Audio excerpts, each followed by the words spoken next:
at the South China Morning Post has spent the past 1 year covering one of the biggest political crises that Hong Kong has gone through.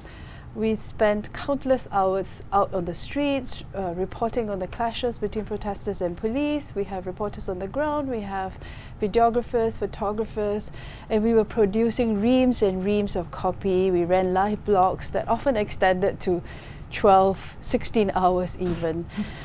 So when we had a quiet moment, we decided that, hey, rather than have all of that exist in the ether, let's try and consolidate what we have been reporting on, try to put it all together in one book so that it can be a coherent document of the year that we went through collectively with this city.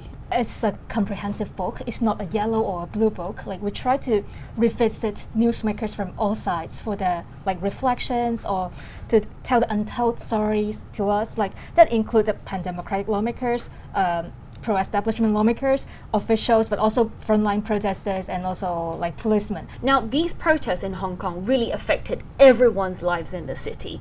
I think, Zuraidah, I want to ask you, what was the most challenging thing about, accurately reflecting all sides? Right. So you live in this city and you know how polarized the city is. People are deeply divided according to their political positions. As Jeffie said, you're either yellow or blue, and these are labels that you cannot scrub away no matter how hard you try. So for us as journalists, I think it becomes even more critical to stick to the fundamentals of good journalism. And what are these fundamentals? They are to be fair, accurate, and balanced in all of our reporting, and we have tried to do that every single day that we bring ourselves to the newsroom, no matter how personally we feel impacted by these protests.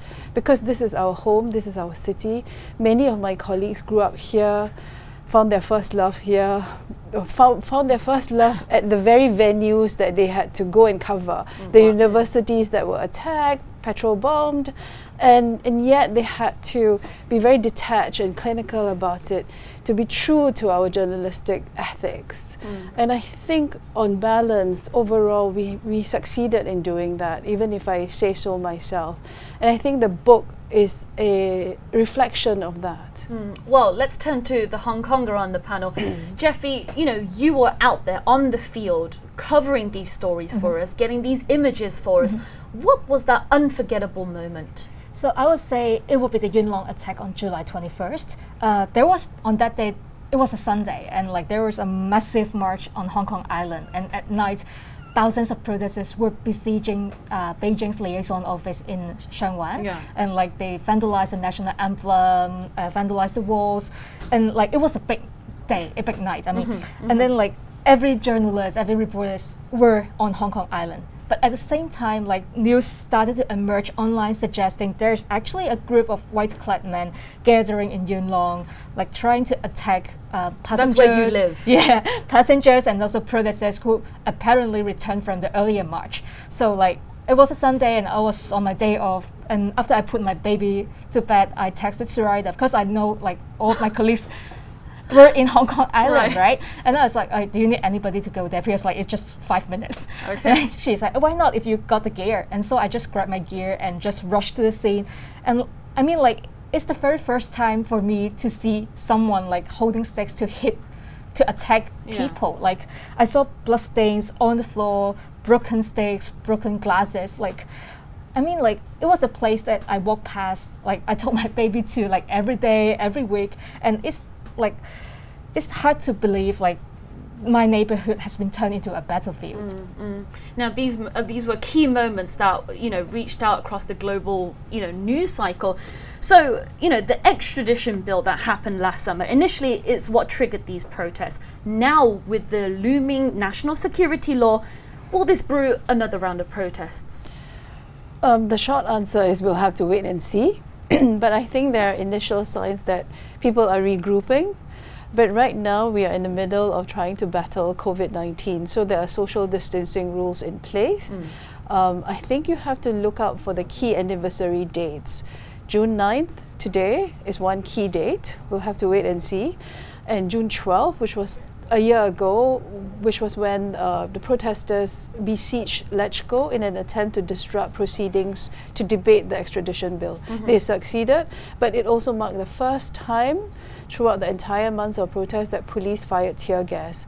And that was the beginning of more violent confrontations that we saw throughout the course of summer and throughout the end of the 2019.